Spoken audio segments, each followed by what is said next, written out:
Olá, gente querida, a paz de Deus seja com todos vocês. Chegamos ao final de mais uma semana e hoje concluímos as nossas reflexões, como de costume, com mais um trecho do Salmo 119. Hoje dos versos 137 a 152. No total, esse salmo tem 176 versos.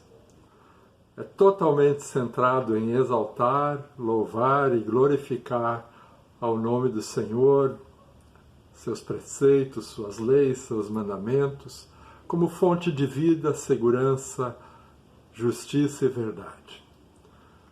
Não contei quantas vezes ele usa esses termos, mandamentos, decretos, ordenanças, mas são inúmeras. E tudo gira em torno da importância da palavra de Deus e dos seus mandamentos para nós. Eu me lembro que um professor de teologia, amigo meu, anos atrás, propôs a alguns dos seus estudantes um desafio.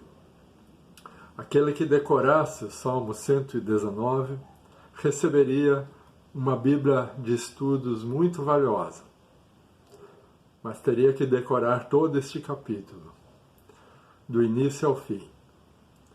Fiquei surpreso demais quando um dia ouvi um jovem daqueles declamando o Salmo 119 inteirinho, do início ao fim. Impressionou a todos e levou aquele prêmio, com muitos louvores. Eu me atrapalharia todo, com certeza. Nem teria tentado. No trecho de hoje, o salmista novamente fala em como estas ordenanças do Senhor são retas, justas e dignas de inteira confiança. Deus honra a sua palavra, por inteiro, sem dúvida. Ela é um arrimo seguro para todos aqueles que passam pelos vales escuros e pelos caminhos incertos da vida. Quando somos assaltados por dúvidas e aflições, lá está a palavra de Deus, onde nós podemos nos firmar. Quando tudo mais falha e desmorona à nossa volta, a palavra é rocha segura e eterna, onde os nossos pés encontram solidez e segurança para se firmarem. Chamaram-me uma especial atenção às palavras dos versos 147 e 148. Elas dizem: antes do amanhecer, eu levanto e suplico pelo teu socorro. Na tua palavra coloquei a minha esperança. Fico acordado nas vigílias da noite, para meditar sobre tuas promessas. Pode nos dar uma impressão de que esta pessoa não fazia outra coisa do que orar e meditar 24 horas por dia.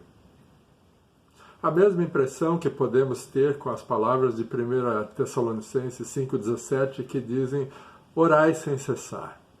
Ou noutra versão, orai continuamente.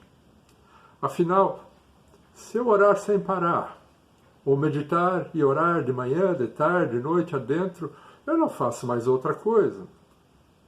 Será que é isso que essas palavras estão querendo dizer? Certamente que não.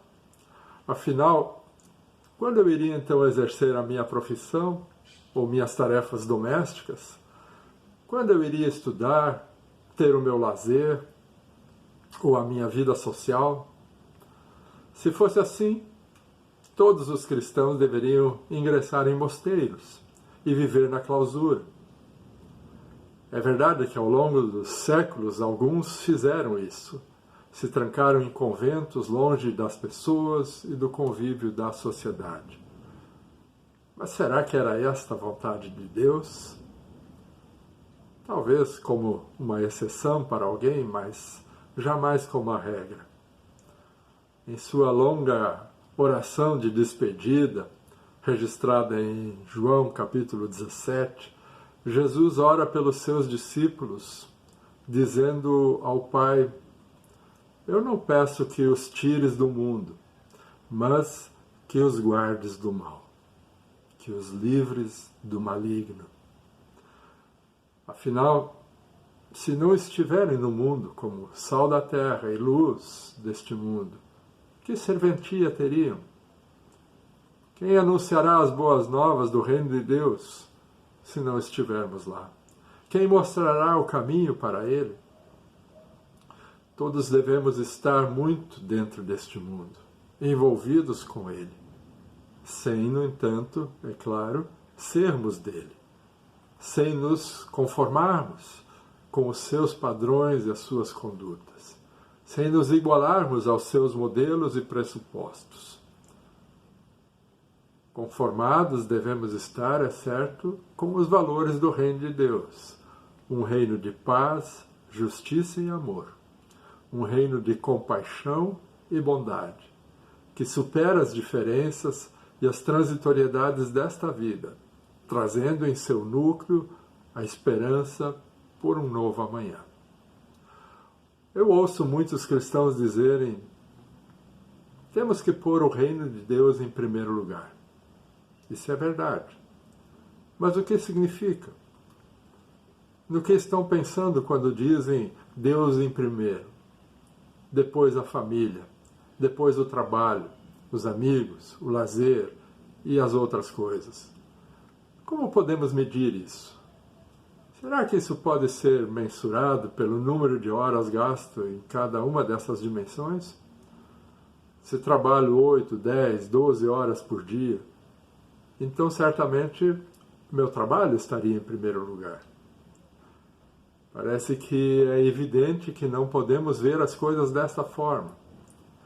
O que precisa de fato acontecer para colocarmos a Deus e ao seu reino em primeiro lugar em nossas vidas é permitirmos que Ele se torne no eixo central, que Ele ocupe o centro, o comando das nossas vidas.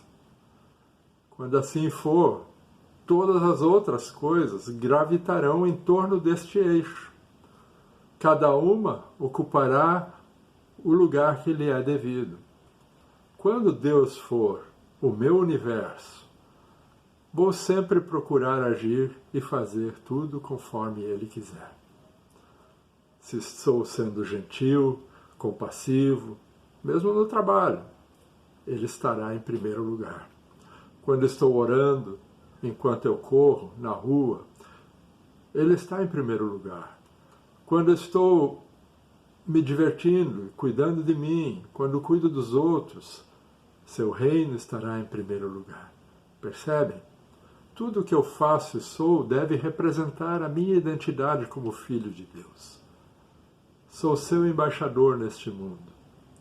Posso orar enquanto eu dirijo o carro, abençoar os outros que passam na rua, dar a vez, semear as boas sementes do amor, e isto em qualquer lugar. Minhas atitudes e os meus pensamentos serão então uma oração constante, um hino de louvor ao nosso Deus o tempo todo.